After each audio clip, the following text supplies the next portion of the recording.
मिरजेमध्ये व्यापाऱ्यांनी नशेखोराला चोपलं, मारहाणीचा video viral. Miraj railway स्थानक परिसरातली घटना. नाशिक महापालिकेवर आज पर्यावरण प्रेमींचा मोर्चा. तपोवन गंगापूर रोडवरच्या वृक्षतोडी विरोधात मोर्चा. पर्यावरण प्रेमींच्या मोर्चाला मनसेचा पाठिंबा.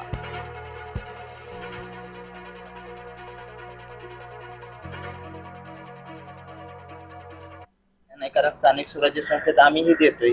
विधानसभेत लोकसभेत देताना त्याला ठराव मंजूर करावा लागेल बहुमताने. आणि मुख्य म्हणजे तुमचेच नेते म्हणजे उद्धव ठाकरेंच्या जे माजी खासदार होत्या प्रियंका चतुर्वेदी असतील, किरण बेदी, या कुठं राजकीय आहेत. त्याने फक्त हा जो सगळा जो आक्रोश मोर्चा आहे महिलांचा, जो विरोधकांसाठी, असं त्यांचं म्हणणं. नाही, ठीक आहे, ते खूप वरिष्ठ नेते आहेत, त्याच्यामुळे त्याच्यावर मी काही बोलणार नाही. आणि माझ्यावर जे संस्कार झालेत, आपल्यापेक्षा वयाने आणि पदाने एखादा माणूस मोठा असतो, त्याच्यावर आपण काही बोलायचं नसतं. पण काही वास्तवतेच्या गोष्टीने तुम्हाला सांगितल्या पाहिजेत. माझी प्रेस कॉन्फरन्स कालची ही माननीय मुख्यमंत्र्यांनी काही स्टेटमेंट्स केली, ते पत्रकारांनी मला विचारले. त्याला मी फक्त दिल्लीत मी असल्यामुळे दिल्लीत जे काही 3, 4, 5 दिवस झाले त्या सगळ्या प्रक्रियेत मी 24/7 होते. आणि माननीय मुख्यमंत्री असं म्हणाले की 33% आरक्षण देऊ शकतो, पण आपण पक्षात देऊ शकत नाही. त्याचं कारण मग समोर पुरुष उभा राहिला तर वगैरे असं काहीतरी ते बोलले. त्याच्यावर माझं म्हणणं असं होतं की जर एवढंच द्यायचं असेल महिलांना आणि एवढं भारतीय जनता पक्षाला मनापासून महिलांना 33% आरक्षण द्यायचं असेल तर एकतर कोणी त्यांना थांबवलेलं नाही.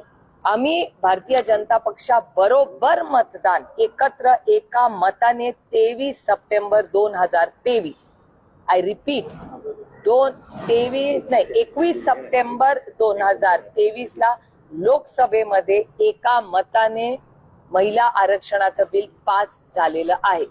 त्याच्यामुळे 2024 मध्येही 33% आरक्षणाचं बिल त्याची अंमलबजावणी होऊ शकत होती. म्हणजे 543 मध्ये 33% महिलांना द्या. आम्ही त्या दिवशीही राहुलजीही बोलले, प्रियांकीजी बोलले, डिंपल यादव, अखिलेश यादव, अमोल कोल्हे, भास्कर, आमचे बगरे सर, सगळ्यांची भाषणं तुम्ही काढून बघा. सगळ्यांचं एकच मत आहे की तुम्ही आत्ता हे बिल पारित करा. आम्ही आज नाही, आज रात्रभर बसायला तयार आहोत.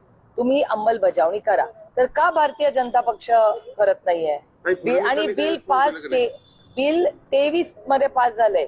2023 सप्टेंबर 2024 सप्टेंबर 25 आणि 26 2.5 वर्ष झाली आहेत बिल पडून आहे. 2.5 वर्षात त्याची अंमलबजावणी का नाही झाली आहे? आणि जर असेल तर ममता बॅनर्जी पक्षात पण देतात. ममता बॅनर्जींच्या पक्षामध्ये जवळपास 40-50% खासदार आजही महिला आहेत.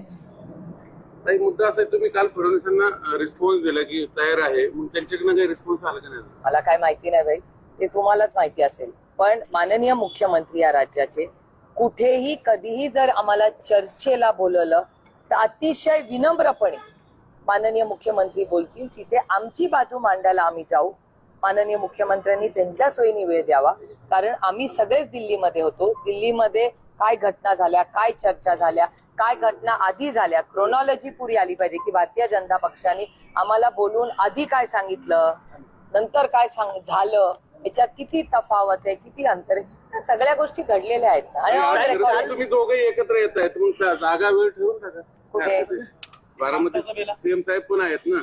हो, पण ते किती वाजता येणार आहेत मला माहिती नाही, कारण का मला एक खेड शिवापूरला खूप महत्वाचं लग्न आहे 6 वाजता. आमचे कार्यकर्ते ते 2 महिने आधी ठरलं होतं लग्न, आम्हाला सगळ्यांनाच संध्याकाळी जायचंय. तर मी 2ची सभा आहे, त्याच्यामुळे 2 म्हणजे मी तर 3 ते 4 सभेला नक्कीच आहे. आणि त्याच्यानंतर मला खेड शिवापूरला जाऊन मला रात्री दिल्लीला जायचंय, कारण उद्या जेपीसी आहे, खूप महत्वाची क्षण आहे तुमच्यासाठी. पवार परिवारातले कोण कोण असतील? कारण नाही माहिती कोण आहे, मी जाणार आहे. तर खासदार सुप्रिया सुळे बोलत होत्या. 2023 ला महिला विधेयक संमत झालं होतं, मग आतापर्यंत अंमलबजावणी का केली नाही असा सवाल सुळेंनी पुन्हा एकदा उपस्थित केला. पुढच्या बातमीकडे वळूयात. बातमी नागपूरमधून आहे. नागपूरमधल्या युनिव्हर्सल मल्टी